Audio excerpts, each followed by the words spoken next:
BJP ने मुसलमानों के खिलाफ अपना एक एजेंडा तैयार कर लिया। आपने कहा कि हम पीडीए की बात कर रहे हैं। अब मसला इसमें सिर्फ ये है कि मुसलमान आपकी तरफ है, लेकिन उसमें ऑब्वियसली इंक्लूसिव हैं। मुसलमानों का जो इस वक्त सूरत हाल है वो थोड़ा सा, मैं कहूँगा कि हाशिए पे है। मैं मुसलमान हूँ, मगर मैं मुगलों के ख़ानदान से नहीं हूँ। हिंदुस्तान में दो तरह के मुसलमान, एक वो जिनको पाकिस्तान चले जाना चाहिए, दूसरे वो जो मुगलों के ख़ानदान से हैं, जिनके आइडियल बाबर हैं, अकबर हैं, औरंगज़ेब हैं, जो मुझे सड़कों पे नहीं मिलते हैं, एक्सेप्ट जो कार्यकर्ता होते हैं। जब मुगलों की बात होती है तो कहा यह जाता है कि मुगलों ने हिंदुस्तान को बर्बाद कर दिया। वो आक्रांता थे, वो इन्वेडर थे। मैं ये मानता हूँ कि वो इस्लाम लेकर नहीं आए थे, वो इन्वेडर थे, मैं भी मानता हूँ। आए, हमला किया और फिर यहीं के रह गए। अब क्या है कि हर मुसलमान जो है वो औरंगज़ेब की औलाद हो गई है। चूँकि आप इस बारे में बड़े मुखर हैं, हमेशा बोलते हैं, तो मुग़ल को मुसलमानों से कैसे अलग किया जाए? उनके डीएनए में डाल दिया गया है, उनके जीन में डाल दिया गया है। नहीं, ये तो कोई नासमझ आदमी कह सकता है। सारे मुसलमान मुग़ल हैं, ये भारतीय जनता पार्टी की अज्ञानता और अशिक्षा की वजह है कि उन्हें इतना ज्ञान नहीं है। मुग़ल अगर गिनने लगे हम आज भी देश में, तो मुझे लगता है कि 1 लाख भी टोटल नहीं निकलेंगे। और दूसरे जो मुग़ल, जो बाबर के वंशज थे मुग़ल, उनकी क्या स्थिति, मैंने तो 2000 के आसपास अखबार में पढ़ा था, मुझे याद है सन 2000 में अखबार में छपा था कि बहादुर शाह जफ़र के वंशज कलकत्ता में रिक्शा चला रहे हैं। तो बर्तन धो रहे तो हैं। मुग़ल आज कोई इस स्थिति में तो है नहीं कि वो कहीं शासन में हैं या सत्ता में हैं कहीं। तो एक तो ये बात, दूसरे मुग़ल आए 1526 में, भारत में बाबर आया। तो उससे पहले से तो 1192 से मुसलमानों का शासन चल रहा था दिल्ली में। तो सल्तनत काल तो 1192 में शुरू हो गया था। फिर वो खिलजी वंश और तुगलक वंश और गुलाम वंश और ये सारे लोधी वंश, ये कौन थे? ये मुसलमान नहीं थे। बाबर की लड़ाई क्या किसी हिंदू से हुई थी? इब्राहिम लोधी से हुई थी, पानीपत के मैदान में। और उस समय तो राणा सांगा ने बाबर की मदद की थी लड़ाई में। तो एक बात। दूसरी बात, मुग़लों ने बर्बाद कर दिया, ये कहना भी मूर्खता है। मुग़ल अंग्रेज़ों की तरह भारत का धन लूट के बाहर नहीं ले गए थे, या जिस तरह महमूद गजनवी आया था और यहाँ से धन लूट लूट के ले गया था, मंदिरों को लूट के, इस तरह मुग़ल नहीं ले गए थे। मुग़ल तो यहीं बस गए। और मुग़लों ने तो हिंदुओं से रिश्तेदारियाँ कायम कर ली।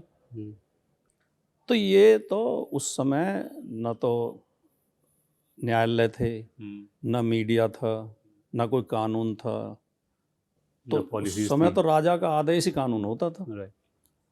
तो ये तो मान लेंगे कि मुग़लों ने कोई थोड़ा बहुत अत्याचार किया होगा, कहीं धर्म परिवर्तन भी कराया होगा, लेकिन उससे ये कह देना कि मुग़लों ने देश को बर्बाद कर दिया, ये बिल्कुल अज्ञानता की बात है। ये भी कहा जाता मुग़ल है पीरियड में तो बहुत अच्छी आर्थिक व्यवस्था थी, देश की अर्थव्यवस्था अच्छी थी, और इतनी शानदार शानदार इमारतें उन्होंने बनाई जिन्हें आज भी लोग विदेशों से देखने आते हैं। उसमें भी तो बहुत बहुत कंट्रोवर्सी है। नहीं, कंट्रोवर्सी तो हर चीज़ पर की जा सकती है। कंट्रोवर्सी तो किसी भी चीज़, अच्छी से अच्छी बात पर की जा सकती है। तो एक नॉन मुस्लिम होने के नाते आप आज के मुसलमानों को सियासी एतबार से और समाजी एतबार से आप क्या सलाह देंगे? क्योंकि मैं जितना नहीं, मैं तो ये सलाह देना चाहूँगा, देखिए मैंने एक मेरी अपनी एक रचना है, मैंने एक गज़ल लिखी जी। कि कुछ कट्टर हिंदू कट्टर मुसलमान हैं दोनों तरफ, वरना ज़्यादा तादाद में इंसान हैं दोनों तरफ, और हमने कितने रूप कितने नाम उसको दे दिए, एक ही अल्लाह या भगवान है दोनों तरफ। तो मेरा मानना स्पष्ट तौर पे ये है कि कट्टरवादी और मूर्ख दोनों तरफ हैं, अंधविश्वासी, पाखंडी और ठग और अत्याचारी दोनों तरफ हैं। तो ये कट्टरता किसी के लाभ में नहीं है, किसी के हित में नहीं है, ना हिंदू के हित में, ना मुसलमान के हित में।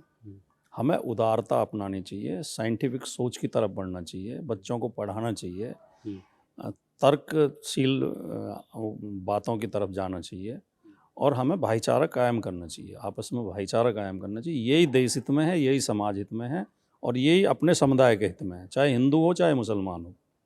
सलाह तो दोनों के लिए एक जैसी हो सकती है कि भाई लड़ो मत, आपस में भाईचारा बनाओ। ये देश, इस देश का निर्माण करने में हिंदू मुसलमान दोनों का योगदान है। ये हिंदू मुसलमान दोनों भारत के माथे की दो आँखें हैं। जो लोग ये समझते, जो मुसलमानों से नफरत करते हैं, वो देश को बर्बाद करना चाहते हैं, बर्बाद करने की तरफ ले जाना चाहते हैं।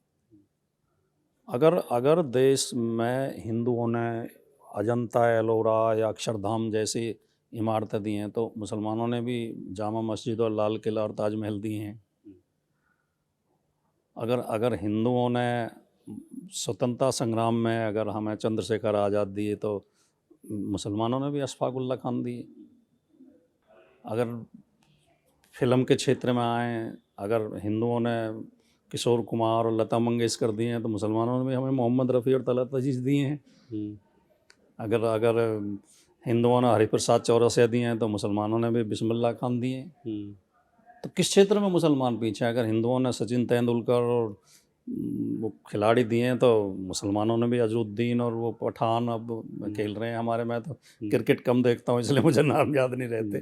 क्या नाम है? पठान नहीं है? बहुत बढ़िया खिलाड़ी है वो। इरफान पठान, यूसुफ पठान। हाँ, यूसुफ ज़हीर पठान। खान। तो हर क्षेत्र में तो अब्दुल हमीद जैसे देशभक्त मुसलमानों ने इस देश को दिए हैं। और चाहे मूर्ति कला हो, चाहे कास्ट कला हो, चाहे किसी भी क्षेत्र में, संगीत हो, हर क्षेत्र में तो मुसलमान का योगदान है।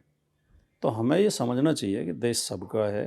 वो उनका राहत इंदौरी जी का शेर है नहीं कि सभी का खून है शामिल यहाँ की मिट्टी में, किसी के बाप का हिंदुस्तान थोड़ी। वो हमारे आदरणीय गुरुजी हैं उदय प्रताप जी, जो समाजवादी पार्टी के सबसे वयोवृद्ध और सीनियर नेता हैं और कवि भी हैं।